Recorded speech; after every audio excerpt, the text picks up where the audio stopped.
నమస్తే. April 2026 diversity magazine autism special ఎడిషన్లోని కొన్ని అద్భుతమైన, లోతైన విషయాలను మనం ఈరోజు విశ్లేషించబోతున్నాం. ఆటిజం పట్ల మనకున్న దృక్పథాన్ని ఈ మ్యాగజైన్ ఎలా మార్చేస్తోందో, ముఖ్యంగా సంరక్షకులకు ఎలాంటి ధైర్యాన్నిస్తోందో వివరంగా చూద్దాం. రండి, నేరుగా విషయంలోకి వెళ్ళిపోదాం. ఈ సెషన్లో మనం ప్రధానంగా 5 కీలక అంశాల మీద దృష్టి పెడుతున్నాం. అవేంటంటే న్యూరోడైవర్సిటీకి సాయపడే టెక్నాలజీ, ఇంటి బడి లేదా హోమ్ యూనివర్సిటీ కాన్సెప్ట్, విద్యపై ఉన్న కొన్ని అపోహలు, అలాగే నిశ్శబ్దం నుండి ధైర్యం వైపు సాగే ఒక భావోద్వేగ ప్రయాణం, చివరగా ఎడ్యువాక్సిన్ అనే ఒక పవర్ఫుల్ ఐడియా. సరే, మన మొదటి టాపిక్ న్యూరోడైవర్సిటీ కోసం అడ్డంకులను తొలగించే సాంకేతికత గురించి, పఠనం, ప్రచురణలో టెక్నాలజీ ఎలా ఉపయోగపడుతుందో చూద్దాం. ఇక్కడ ఆసక్తికరమైన విషయమేంటంటే, ఈ మ్యాగజైన్ కేవలం ఇంక్లూజివిటీ గురించి గొప్పలు చెప్పడమే కాదు, దాన్ని ఆచరణలో కూడా చూపిస్తోంది. ఇది ఎన్వీడీఏ, క్రోమోవాక్స్ లాంటి స్క్రీన్ రీడర్లకు పూర్తిగా అనుకూలం. అంతేకాదు, జెమినీ లేదా నోట్బుక్ ఎల్ఎం ఉపయోగించి ఏకంగా 120 భాషల్లోకి అనువదించుకోవచ్చు. కాన్వా ద్వారా ప్రింట్ రెడీ పబ్లిషింగ్ కూడా సాధ్యమే. అంటే ఎవరికైనా ఈ ముఖ్యమైన సమాచారం ఎలాంటి ఆటంకాలు లేకుండా చేరాలన్నదే దీని ప్రధాన ఉద్దేశం అన్నమాట. అలాగే మ్యాగజైన్ ఇండెక్స్లో వేదాంతు గురించి ప్రత్యేకంగా ప్రస్తావించారు. విభిన్న ప్రతిభావంతులైన పిల్లల కోసం వీరు ఉచిత ఆన్లైన్ ట్యూషన్ అందిస్తున్నారు. న్యూరోడైవర్జెంట్ కుటుంబాలకు సమాజంలో దొరుకుతున్న ఒక బలమైన ప్రాక్టికల్ సపోర్ట్ ఇది అని చెప్పొచ్చు. ఇది కేవలం మాటలకే పరిమితం కాలేదు కదా. ఇక మన రెండో అంశానికి వస్తే, హోమ్ యూనివర్సిటీ అంటే ఇల్లే ఒక బడి అనే విజన్. ఆటిజం గురించి ఉన్న అపోహలను ఇది ఎలా తొలగిస్తుందో చూద్దాం. ఇక్కడ మనం చీఫ్ ఎడిటర్ రామ్ కమల్ గారి మాటలను ఒకసారి గమనించాలి. ఆటిజం అనేది ఒకే మూలం నుండి రాదు. ఇది జన్యుపరమైన లక్షణాలు, పర్యావరణ కారకాల మధ్య జరిగే సంక్లిష్టమైన పరస్పర చర్యల ఫలితం అని ఆయన స్పష్టంగా చెప్పారు. ఇక్కడ పాయింటేంటంటే, అసలిదంతా ఎందుకు జరిగింది అని తల్లిదండ్రులు తమను తాము నిందించుకుంటూ ఒకే కారణం కోసం వెతికే అలసట నుంచి ఈ మాటలు వలను బయటపడేస్తాయి. ఇది నిజంగా ఒక పెద్ద రిలీఫ్ కదా. అందుకే ఈ మ్యాగజైన్ ఆప్టిమమ్ వరల్డ్ లేదా అనుకూల ప్రపంచం అనే ఒక అందమైన కాన్సెప్టును మన ముందుకు తెచ్చింది.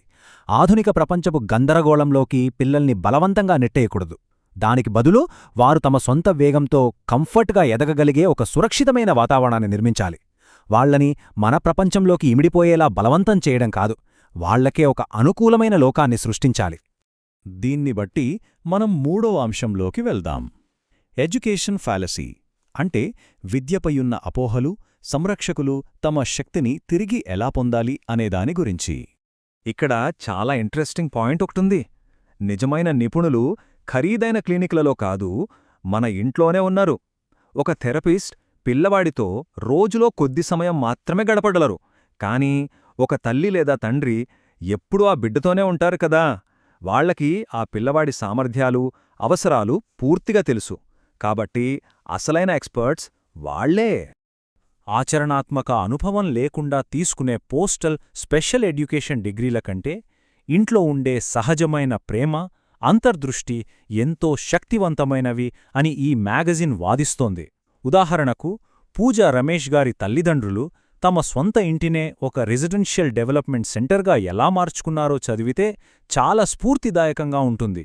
ఇల్లే ఒక అద్భుతమైన యూనివర్సిటీ అన్నది అక్షర సత్యం. ఇప్పుడు మనం ఈ మ్యాగజైన్లో అత్యంత భావోద్వేగభరితమైన 4వ విభాగానికి వస్తున్నాం. ఒక తల్లి పరివర్తన, నిశ్శబ్దం నుండి ధైర్యం వైపు ఆమె ప్రయాణం. డాక్టర్ శ్రీనివాస రాఘవన్ రాసిన ఒక కవితలోని ఈ వాక్యాలు చూడండి. నేను పడుతున్న ఇబ్బందులను చూసి వారు లోపాలను వెతికారు. నా బిడ్డ అమ్మా అని పిలవనప్పుడు అందరి కళ్ళు నన్నే నిందించాయి. ఒక్కసారి ఆలోచించండి. సమాజం చేసే తీర్పులు, ఆ తల్లి అనుభవించే ఒంటరితనం, ఆ నిశ్శబ్ద పోరాటం ఎంత భారంగా ఉంటాయో కదా.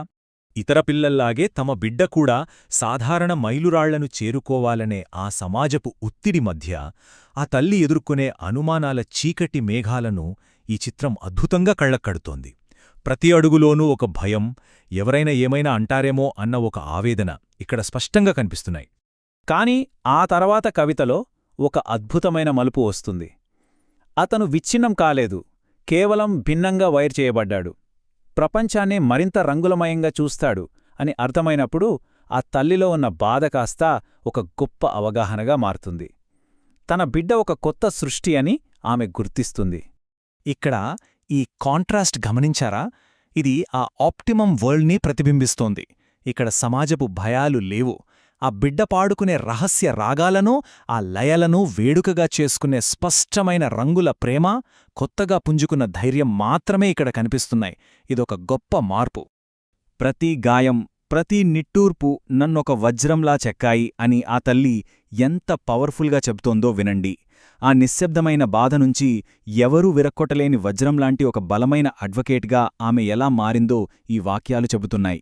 ఇది నిజంగా వినే ప్రతి ఒక్కరికీ ఒక గొప్ప ఇన్స్పిరేషన్. ఇక ఈ భావోద్వేగ ప్రయాణాన్నుంచి మళ్ళీ ప్రాక్టికల్ విషయాలకు వద్దాం. మన 5వ అంశం ఎడ్యువాక్సిన్ శక్తి. జ్ఞానం ద్వారా కుటుంబాన్ని ఎలా రక్షించుకోవాలి అనే కాన్సెప్ట్ ఇది. డాక్టర్ బిమల్ చజ్జర్ చెప్పిన ఎడ్యువాక్సిన్ అనే అద్భుతమైన కాన్సెప్ట్ ఏంటంటే, భయానికి వ్యతిరేకంగా మనకున్న అత్యుత్తమ రక్షణ అస్త్రం ఎడ్యుకేషన్, అంటే విద్య. సవాళ్లను చూసి భయపడకుండా వాటి గురించి స్పష్టంగా తెలుసుకుంటే సమాజం చేసే తీర్పుల నుంచి, కొన్ని సంస్థలపై ఉండే అపోహల నుంచి కుటుంబాలు తమను తాము కాపాడుకోగలవు. అవే వాళ్లకి నిజమైన వ్యాక్సిన్లా పనిచేస్తాయి. ముగింపుగా మనందరం ఆలోచించాల్సిన ఒక ముఖ్యమైన ప్రశ్నతో ఈ సెషన్ను ముగిద్దాం. ప్రతి న్యూరోడైవర్జెంట్ వ్యక్తిని మన సాధారణ ప్రపంచానికి తగ్గట్టుగా మారాలని డిమాండ్ చేసే బదులు, వారికోసం మనం ఆ ఆప్టిమం వరల్డ్ని నిర్మించే దిశగా మన సమాజం ఎలా మారగలదు? ఈ మార్పు మన ఆలోచనల నుంచే మొదలవ్వాలి కదా. ఈ ప్రశ్నను మీ ఆలోచనకే వదిలేస్తూ ఈ విశ్లేషణను ఇక్కడతో ముగిద్దాం. ఆటిజం గురించి ఒక సరికొత్త లోతైన అవగాహనను ఈ సెషన్ ద్వారా మీరు పొందారని ఆశిస్తున్నాను.